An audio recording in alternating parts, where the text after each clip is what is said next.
পরে জীবন ধারণের এক অবিচ্ছেদ্য অংশ হলো টাকা। প্রাচীনকালে দ্রব্য বিনিময় প্রথার বিলীনের সাথে সাথে সকল প্রকার লেনদেনের ধারক ও বাহক হিসেবে ব্যবহৃত হচ্ছে এই টাকা। শুধু খেয়ে পরে জীবন ধারণই নয়, বরং স্থানীয়, জাতীয়, আন্তর্জাতিক, সামাজিক, সাংস্কৃতিক, রাজনৈতিক সব ক্ষেত্রেই টাকার অবদান অনস্বীকার্য। অনেক সময় এই টাকাই হয়ে ওঠে পরিবার, দেশ, সমাজ বা রাষ্ট্রের ক্ষতির কারণ। টাকা নিয়ে আলোচনা, সমালোচনা, গান, কবিতা, গল্প, রূপকথা, উপকথা কোনো কিছুরই যেন অন্ত নেই।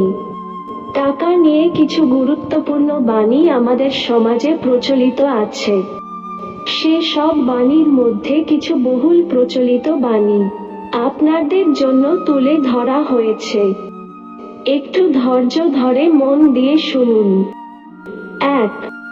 ধনী হওয়া ধনের উপর নির্ভর করে না, নির্ভর করে মনের তৃপ্তির উপর। 2. টাকা ও ক্ষমতাও এক ধরনের সৌন্দর্য, টাকা না থাকলে সৌন্দর্য থাকে না। 3. অর্থ দিয়ে জীবন কেনা যায় না, এবং অতীতে চলে যাওয়া সময় কেনা যায় না। আবার কারো সম্মান কেনা যায় না। 4.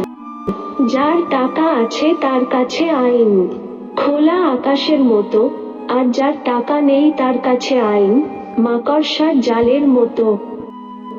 5. পরের দুঃখের কথা আলোচনা ও চিন্তা করিলে নিজের অভাব এমনিতেই থাকে না। 6. অর্থই অনর্থের মূল, আবার অর্থই জীবনের মূল। 7. যখন তোমার পকেট ভর্তি টাকা থাকবে তখন শুধুমাত্র তুমি ভুলে যাবে যে তুমি কে, কিন্তু যখন তোমার পকেট ফাঁকা থাকবে তখন সমগ্র দুনিয়া ভুলে যাবে তুমি কে। 8.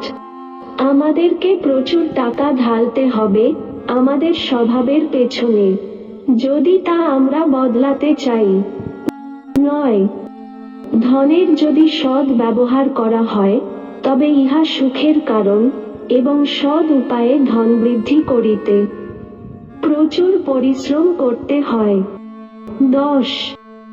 অর্থ যেখানে নাই ভালোবাসা সেখানে দুর্লভ, ভালোবাসা পেতে অর্থ প্রয়োজন।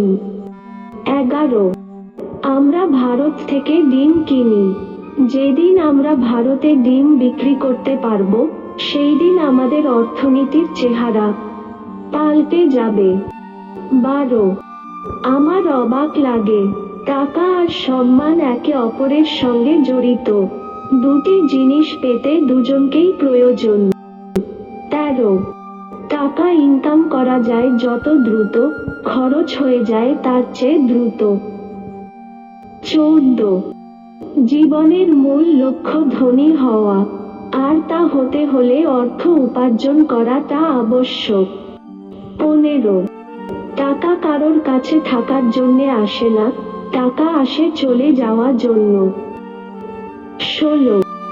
ভালোবাসা, অর্থ ও পুরস্কার আদায় করে নিতে হয়, এটা কেউ আপনাকে এমনি এমনি দেবে না।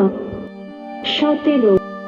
কর্ম না করে কেউ কোনো দিন অর্থ উপার্জন করতে পারবেন না। 18.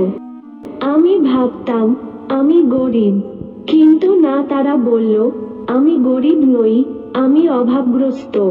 তারা বলেছিল নিজেকে অভাবগ্রস্ত ভাবাটা পাল্টাতে হবে। 19. তোমাদের ধন সম্পদ ও পুত্রকন্যা আমার নৈকট্য লাভের সহায়ক হবে না। 20. অর্থ যেখানে নাই ভালোবাসা সেখানে দুর্লভ, ভালোবাসা পেতে আগে অর্থ উপার্জন করুন। ভিডিওটি শেষ পর্যন্ত দেখার জন্য অসংখ্য ধন্যবাদ। ভালো থাকবেন, সুস্থ থাকবেন।